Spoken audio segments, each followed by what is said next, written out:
Bonjour les parents verts et prudents. Comment aider les enfants à créer une connexion avec la nature? C'est important car les espaces naturels constituent une composante essentielle d'un environnement favorisant la santé. Dans cette vidéo, je vais partager avec vous une nouvelle bonne pratique, simple, concrète et applicable en ville.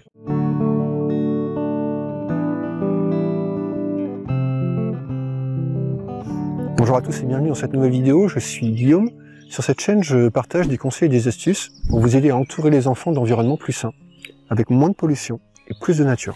Si c'est votre première visite, je vous invite à télécharger mon guide offert qui vous donne les essentiels pour bien démarrer en santé environnementale pour parents. Le lien est dans la description. La bonne pratique que je souhaite partager avec vous aujourd'hui, c'est introduire de la nature à la maison. Classiquement, une démarche de connexion avec la nature commence par inciter les enfants à jouer dehors.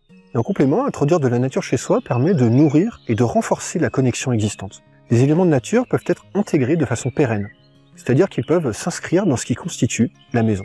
Par exemple, des plantes vertes peuvent faire partie de la décoration de votre habitation. Et aussi, des fruits et des légumes frais seront utilement les seuls produits alimentaires directement visibles dans la cuisine, comme le suggère Stéphane Guillonnet.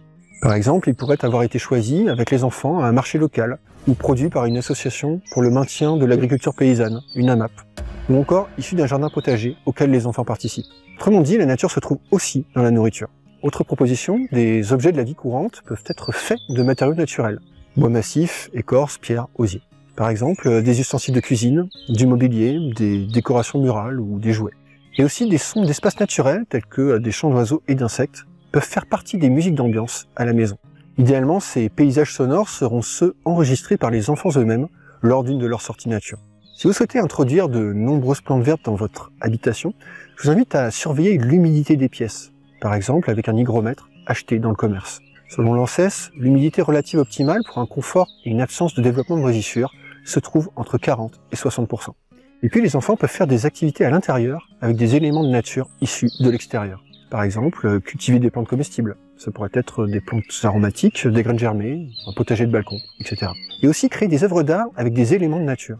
Par exemple, créer une sculpture ou sa propre fleur sur une feuille de papier avec une recombinaison personnalisée de brindilles, de cordes, de pétales, de tiges, de graines, de terre, de pierres, de feuilles, etc.